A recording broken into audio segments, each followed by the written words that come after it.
I used multiple different sites to find different and more interesting ways to present my work. I used PowerPoint, as you can see on screen now, for some presentations, and uploaded these to my blog via the Add Media option in the toolbar here. However, I often used online sites such as CloudUp, which is this site here, and SlideShare, which is this one here, which both mean that I just need to upload the presentation or the PDF file or whatever it is onto this site, and it presents me with a share link, which I then copy and paste onto my blog, which provides me with a pop-up window like this one. I also used online sites to actually create the presentation itself. Some examples of the sites I used are Pictochart, which you can see here by the little tag at the bottom. I used Prezi quite a bit, which you can see here. And I used eMaze, which you can see down here with this presentation here. These sites gave me different ways to present the information that I was trying to communicate to my audience. They also allowed me to present it in a simple and easy to follow manner, which is important in getting the reader to understand what I am trying to say. Although WordPress wasn't actually compatible with all of these sites, so the link wouldn't always work, which led to me having to screenshot the presentation, similar to how I've done Prezi. So each part of the presentation would just be a different picture rather than being able to move it around yourself. This meant that I had to, the process was elongated, and I ended up presenting things in a similar way. At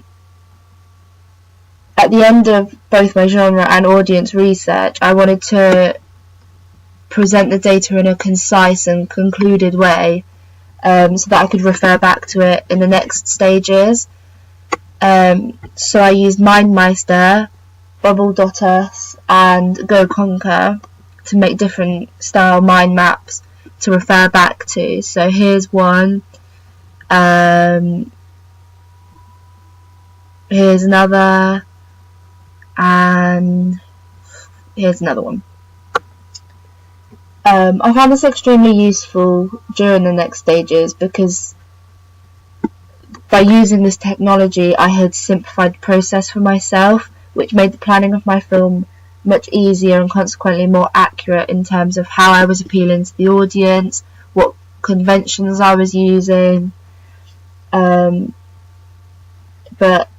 one disadvantage of this was that any detail that I had found during my research was left out and not necessarily used during my planning stages, because my maps are meant to be concise. You don't put the detail in there.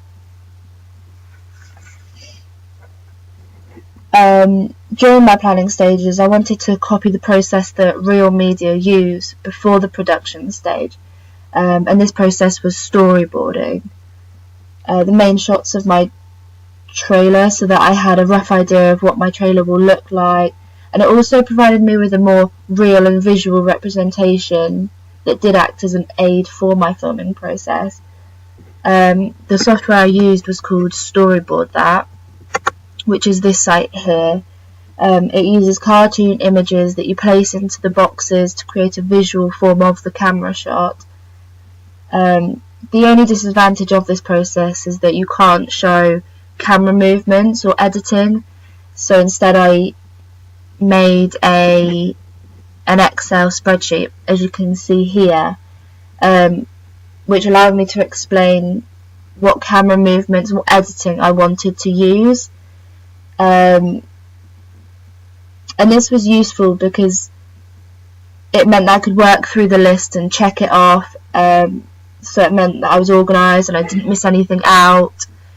So here you can see I had what was in the shot, who I needed, where I needed to be, what lighting I'd have preferred, but it wasn't always the case, and what shot I needed. And this just meant that I had everything I needed for when it came to editing my trailer together. And finally, one way that I chose to present information, especially during my genre research when looking at the trailers, was Camtasia, which is this software here. And it allows you to record your screen and talk over it. And then you press record using this little box in the bottom right hand corner. And that was just a different way of presenting something more audio-visual, more engaging. And then when you've finished, you upload it onto YouTube, and then you copy the link from YouTube onto your blog, and it gives you a box like this, which means you can play the video there and then. So here I played the 2 trailers that I was looking into and recorded myself speaking over them in the analytical manner, which allowed me to really focus on the genre conventions that are included within the trailers for thriller films.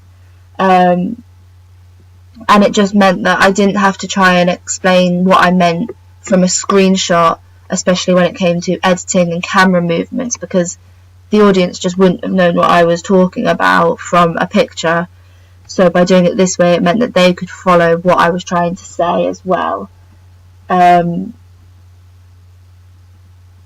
I found it really useful to be able to analyse the trailer as I watched it.